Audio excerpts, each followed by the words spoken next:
Bienvenidas y bienvenidos a la asignatura de Ciencias y Tecnología Física, segundo grado, de la programación de Aprende en Casa. Esta es una propuesta de la Secretaría de Educación Pública para que puedan seguir al corriente en sus respectivas asignaturas durante los días en que deben permanecer en casa. Para aprovechar mejor los contenidos, es importante que sean puntuales y que anoten tanto las ideas más relevantes como los ejercicios que les pediremos realizar. No olviden guardar todos sus apuntes y ejercicios en su carpeta de experiencias. Así, al regresar a clases, podrán compartirla en su grupo. En esta ocasión, las y los invitamos a conocer algunas de las ideas que se han propuesto a lo largo de la historia acerca de cómo está formada la materia y de qué está hecha. Desde la antigüedad hasta nuestros días, ha surgido la inquietud acerca de la estructura de la materia y se han elaborado explicaciones al respecto. En este proceso de investigación de la ciencia, los modelos han cobrado relevancia, ya que presentan ideas lógicas sobre los fenómenos naturales. A continuación, los invitamos a ver un video. Centren su atención en la información que se da respecto a las siguientes preguntas. ¿Qué es un modelo científico? ¿Cuál es la importancia y utilidad de los modelos en la ciencia? ¿Ya tienen todo preparado para tomar notas? Bien, entonces, ¡corre video! Esta maqueta la hizo mi tía. Verán, ella es arquitecta. Vino de visita y en unos minutos se la llevará a su trabajo donde presentará su proyecto de construcción. ¿Ustedes saben por qué mi tía hace una maqueta cuando busca construir un edificio? Ella elabora planos y maquetas para representar sus ideas ante los demás. A esto se le conoce como modelo. Sin embargo, hay otro tipo de modelos. Por ejemplo, los modelos científicos. Un modelo científico es una representación que nos permite entender cómo es un objeto, un suceso o un fenómeno natural. Un modelo científico surge de las respuestas que los investigadores dan a las preguntas que se originan de sus observaciones. Por ejemplo, desde la antigüedad, el ser humano ha observado el aparente movimiento del Sol, la Luna y las estrellas para contestar las siguientes preguntas. ¿Dónde se ubican los astros en el universo? ¿Qué astros se mueven? ¿Cuáles de ellos carecen de movimiento? Para intentar responder estas preguntas, Ptolomeo, unos 100 años antes de nuestra era, diseñó el modelo geocéntrico del sistema planetario con el que explicó que la Tierra está inmóvil en el centro del universo, mientras que el Sol, la Luna y los demás astros giran a su alrededor.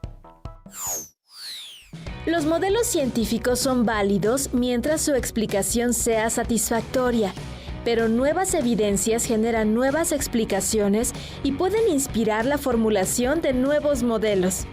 Por ejemplo, Nicolás Copérnico, en el siglo XVI, basándose en sus observaciones, propuso el modelo heliocéntrico del universo que sitúa al Sol fijo en el centro y a los astros, incluyendo la Tierra, girando a su alrededor. Este modelo permitió explicar mejor el movimiento de los planetas. Conforme se conocen más detalles del fenómeno relacionado con un modelo propuesto, este último requiere de modificaciones que satisfagan de mejor manera la descripción del fenómeno que se estudia. Regresemos al ejemplo de la maqueta. Si el terreno donde se asentará la casa es de roca firme, los cimientos deben ser sencillos y poco profundos. Pero si el terreno es fangoso, los cimientos deben de ser más profundos y de mayor área para evitar que se hunda el edificio. Nuevos datos modifican el modelo. Si además el edificio también se construye en una zona de grandes nevadas, el techo debe permitir que la nieve se resbale y no se acumule. Hay que modificar el modelo nuevamente. En la ciencia se modifican los modelos en la medida en que se conoce más del fenómeno u objeto estudiado. Cabe resaltar que en la ciencia también se usan los modelos verbales y los modelos matemáticos para describir un fenómeno. Por ejemplo, para explicar el movimiento acelerado tenemos un modelo verbal útil. A medida que transcurre el tiempo, la velocidad del objeto cambia de manera constante. Pero además, para hacer un análisis detallado de dicho fenómeno, se elaboró un modelo matemático que ya conoces. Aceleración es igual a velocidad final menos velocidad inicial entre el tiempo. Con este modelo se puede hacer predicciones de la velocidad de un móvil en un tiempo determinado, si se conoce la aceleración que tiene. Deben de tener presente que ningún modelo científico explica totalmente un fenómeno, un proceso o un objeto, y que la investigación constante permite nuevos descubrimientos que modifican cada modelo. Este proceso puede repetirse al paso del tiempo y mediante nuevas investigaciones. ¿Y tú, cómo harías un modelo para representar algo de lo que has visto en este curso? Como se expresó en el video, la ciencia está en constante búsqueda de respuestas. Por ello, su labor no termina. Así es, los científicos, ayudados del desarrollo tecnológico, se ocupan de elaborar cada vez mejores ideas y explicaciones acerca de los fenómenos naturales que estudian. De acuerdo con lo que observaron en el video, pueden contestar las siguientes preguntas. ¿Qué ejemplos de modelos se mencionaron? ¿De qué manera se modifican los modelos en la ciencia? Es importante considerar que los modelos no constituyen una copia exacta de la realidad, sino que representan ciertos aspectos que permiten describir, explicar y predecir los fenómenos naturales. Pero, ¿de qué están hechas las cosas? Los objetos, los seres vivos y el aire. Es decir, ¿de qué está hecha la materia? Esta es una pregunta que ha sido motivo de interés en la historia y cuyas explicaciones han conformado diferentes modelos. Para conocer algunas de las respuestas que se han dado al respecto y saber quiénes las plantearon, los invitamos a ver el siguiente video. Pero antes, reflexionen un momento y respondan. ¿Qué es lo más pequeño que conocen que forma todas las cosas?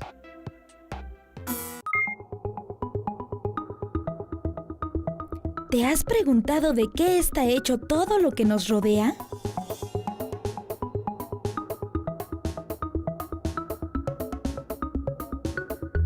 Estamos en el año 500 antes de nuestra era, en la antigua Grecia, cuando el filósofo Empédocles de Agrigento dio la primera respuesta a la pregunta ¿de qué está hecha la materia?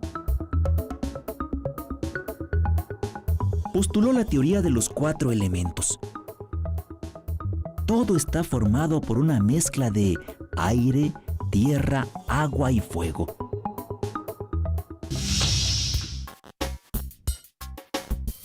Si vemos un pedazo de papel quemándose, podemos entender por qué Empédocles pensó en los 4 elementos.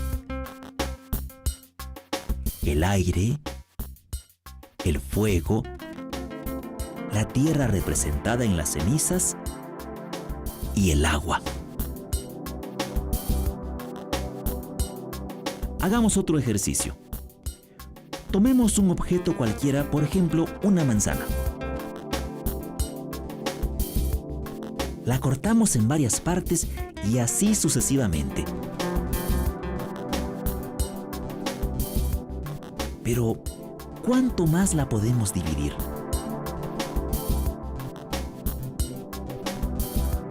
¿Existirá una parte que ya no se pueda fragmentar?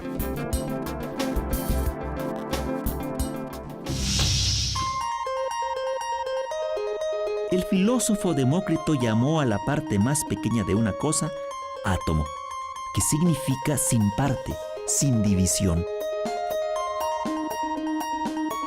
Propuso que estas partículas de materia indestructible siempre se encuentran en movimiento y se distinguen entre sí solo por su forma y tamaño.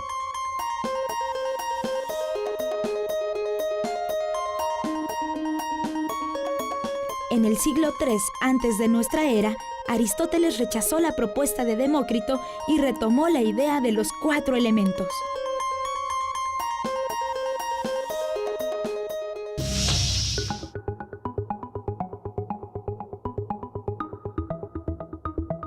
Según Aristóteles, la materia estaba constituida de forma continua, es decir, que podía dividirse infinitamente y cada fragmento, por pequeño que fuera, conservaría las características del objeto original. Pasaron más de 2000 años hasta que Dalton propuso un modelo atómico para explicar la constitución de la materia, similar al de Demócrito, pero con bases científicas. Las ideas atomistas griegas son una de las bases del pensamiento científico contemporáneo. La física, la química y la biología modernas se basan en que la materia está compuesta por átomos de diferentes elementos. A lo largo del siglo XX se han descubierto muchas partículas más pequeñas que un átomo. Los antiguos griegos propusieron explicaciones acerca de la materia. Algunos decían que todo estaba formado de algo continuo, hecho de uno o varios de los componentes esenciales, que llamaron elementos: aire, tierra, agua y fuego. Otros griegos, entre ellos Demócrito, por el contrario, sostuvieron que las cosas estaban hechas de pequeñas partículas, a las que este filósofo llamó átomos. ¿Recuerdan qué significa el término átomo? ¿Qué características atribuyó Demócrito a los átomos? Más de 2000 años después de Demócrito, se retomó la idea del átomo y a partir de ella se ha conformado la teoría atómica, que explica la estructura y el comportamiento de la materia. Observen el siguiente video, que ofrece un panorama sobre la historia de la teoría atómica y cómo contribuyeron diversos científicos al respecto. ¿Cómo te imaginas un átomo? ¿Así o así? ¿O tal vez como uno de estos? Si entiendes lo suficiente acerca de los átomos para visualizar cualquiera de esas cosas, entonces sabes más sobre la teoría atómica que los científicos de hace solo 100 años y mucho más de lo que pensaban que sabían hace 2500 años. Fue entonces cuando el filósofo griego Leucipo y su alumno Demócrito tuvieron la idea de que la materia está compuesta de pequeñas partículas. Nadie sabe cómo desarrollaron este concepto, pero no pensaron que las partículas fueran particularmente especiales. Solo pensaron que si cortas algo por la mitad suficientes veces, en algún momento llegarás a una partícula que ya no se puede cortar. Le dieron a estas partículas el nombre de átomos, incortable o indivisible, lo que significa que no se puede cortar o que no se puede dividir. Entonces, básicamente, pensaron que el hierro estaba hecho de partículas de hierro, la arcilla estaba hecha de partículas de arcilla y el queso estaba hecho de partículas de queso. Y atribuyeron propiedades de cada sustancia a las formas del átomo. Entonces pensaron que los átomos de hierro eran duros y unidos con ganchos, los átomos de arcilla eran más blandos y estaban unidos por articulaciones esféricas que los hacían flexibles, y los átomos de queso eran blandos y deliciosos. Y esto tiene sentido si no tienes acceso a microscopios electrónicos o tubos de rayos catódicos o al trabajo de generaciones de científicos anteriores, porque el hecho es que la teoría atómica, tal como la conocemos hoy, es el producto de cientos, si no miles de ideas diferentes. Algunos modelos, como el de Leucipo, eran solo conjeturas ciegas. Con el paso del tiempo, muchos otros fueron el resultado de una experimentación rigurosa. Pero, como ha sido el caso en toda la ciencia, cada científico se basó en lo que se había aprendido antes. Hemos estado hablando mucho sobre los detalles finos de la química en las últimas semanas, y seguiremos haciéndolo a medida que avancemos a la química nuclear y luego a los conceptos básicos de la química orgánica. Pero antes de hacerlo, quería reservar algo de tiempo para explicar cómo sabemos lo que hoy sabemos sobre el átomo y cómo sabemos que aún no hemos terminado de descubrirlo.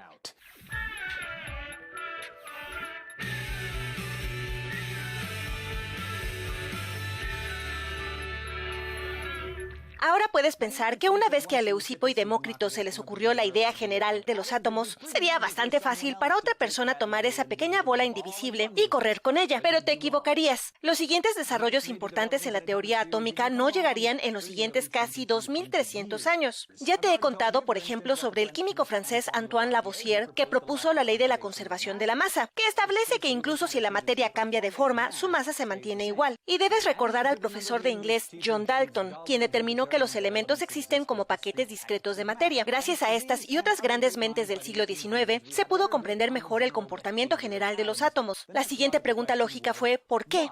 ¿Por qué se comportan como lo hacen?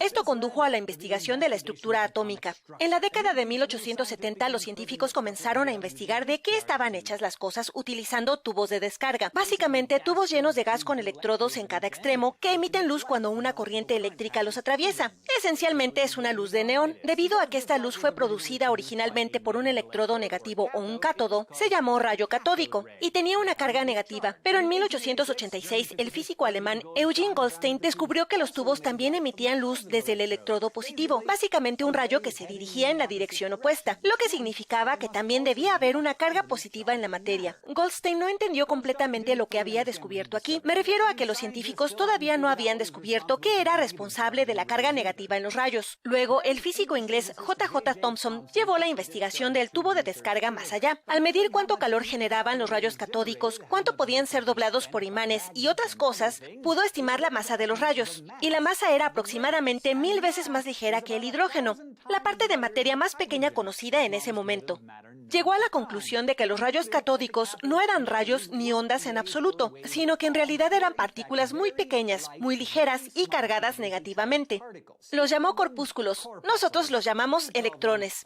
Entonces, aunque no entendíamos qué forma tenían, sabíamos que eran componentes negativos y positivos de la materia. La siguiente pregunta fue, ¿cómo se organizan dentro del átomo? Thomson sabía que el átomo en general tenía una carga neutra, por lo que imaginó que los electrones cargados negativamente deben distribuirse aleatoriamente en una matriz cargada positivamente. Y el muy inglés Thomson visualizó este modelo como un postre inglés familiar, budín de ciruela. La matriz positiva es el budín y los electrones son los trozos de fruta flotando al azar dentro de ella. Incluso hoy, el modelo del átomo de Thomson continúa llamándose el modelo de budín de ciruela, y aunque el movimiento de un solo electrón es aleatorio, su distribución general no lo es. El siguiente gran paso fue dado por el neozelandés Ernest Rutherford en 1909. Diseñó un experimento utilizando una lámina extremadamente delgada de papel de oro y una pantalla recubierta con sulfuro de zinc. Bombardeó la lámina con partículas alfa, que realmente no sabía qué eran, solo que eran producidas por la descomposición del radio. Estaban cargadas positivamente y eran muy pequeñas. Se esperaba que pasaran a través de la lámina sin desviarse, y muchas de ellas lo hicieron,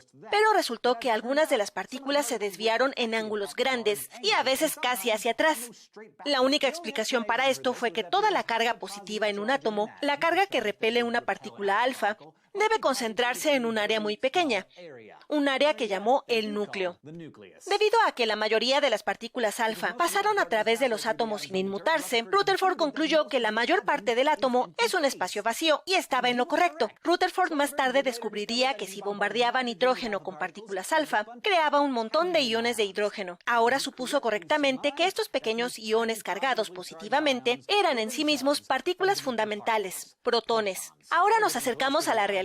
Estos químicos tenían una idea bastante buena de la estructura del átomo, solo necesitaban averiguar qué estaban haciendo exactamente los electrones. Aquí entra Niels Bohr. En 1911, el mismo año en que se publicaron los resultados del experimento de la lámina de oro de Rutherford, Bohr viajó a Inglaterra para estudiar con Rutherford, y como físico también estaba interesado en los modelos matemáticos establecidos por los físicos alemanes Max Planck y Albert Einstein para explicar el comportamiento de la energía electromagnética. Con el tiempo, Bohr se dio cuenta de que estos principios matemáticos podían aplicarse al modelo atómico de Rutherford. Su análisis de los cálculos del experimento de la lámina de oro, basados en la proporción de partículas alfa que atravesó directamente, las que se desviaron ligeramente y las que rebotaron casi completamente hacia atrás, le permitió predecir las posiciones más probables de electrones dentro del átomo. El modelo resultante de Bohr, a veces llamado modelo planetario, todavía es familiar para la mayoría de las personas, probablemente incluyéndote a ti. Representa los electrones en órbitas alrededor de un pequeño núcleo central. Cada órbita puede tener un número específico de electrones que se correlaciona con los niveles de energía y los orbitales en el modelo moderno del átomo. Y aunque es definitivamente erróneo, el modelo de Bohr estaba muy cerca de la realidad en algunos aspectos importantes. Pero como todos los que he mencionado en los últimos minutos, Bohr tenía muchísima razón y al mismo tiempo estaba muy equivocado. El problema eran esos molestos electrones. Fue el físico teórico alemán Werner Heisenberg quien hizo que todos entendieran cuán grande y alucinante era este problema de los electrones. Pero también fue él quien ató todo el desastre en un pequeño paquete ordenado. Usando sus perversas habilidades matemáticas, Heisenberg descubrió que es imposible saber con certeza el momento de un electrón o cualquier partícula subatómica y su posición exacta. Y cuanto más sepas sobre una de esas dos variables, más difícil será medir la otra.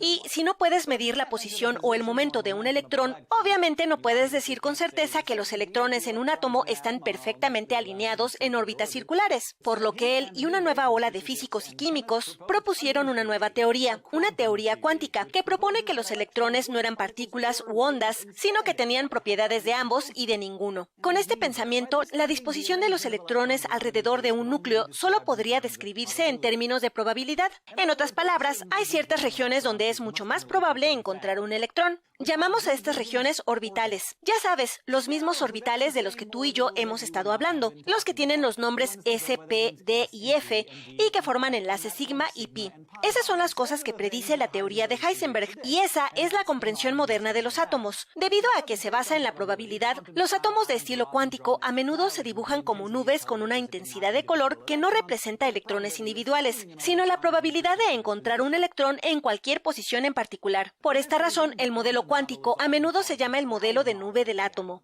Y ahora ya lo sabes. Todas las personas que he mencionado y muchas otras se unieron con el tiempo para construir esta corriente, y podría decirse que es una comprensión bastante elegante de la teoría atómica. Ahora, después de 2500 años, a pesar de que no podemos verlos, podemos saber cómo son y cómo funcionan, porque una larga sucesión de científicos contribuyó con un poco de toda la fantástica imagen. Pero también es importante reconocer que puede que aún no estemos del todo bien.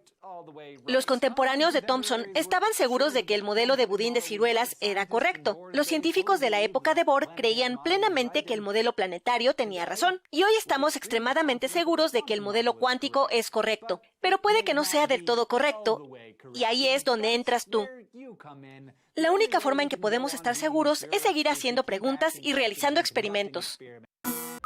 Si bien los filósofos de la antigua Grecia, Leucipo y Demócrito, propusieron el término átomo, la idea que se tiene actualmente cambió considerablemente a lo largo del tiempo.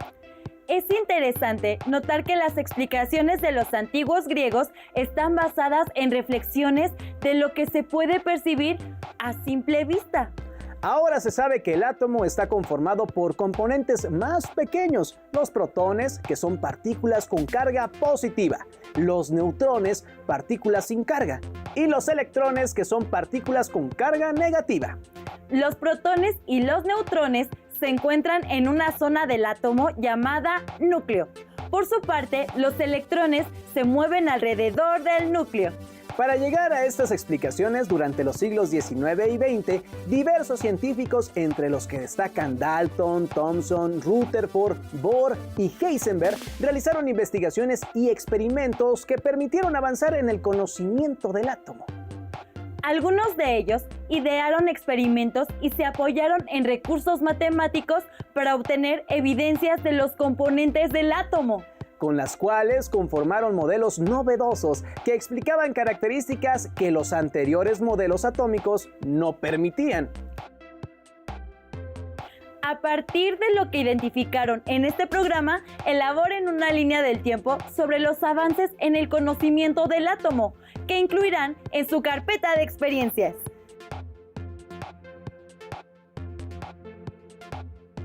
Les sugerimos consultar su libro de física para complementar la información. En su trabajo incluyan a Leucipo, Demócrito, Dalton, Thomson, Rutherford, Bohr y Heisenberg.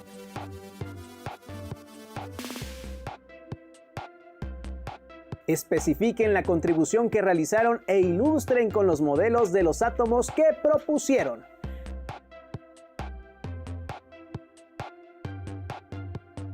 Además, incluyan un texto breve en el que expresen con sus palabras lo que favoreció el avance del conocimiento del átomo.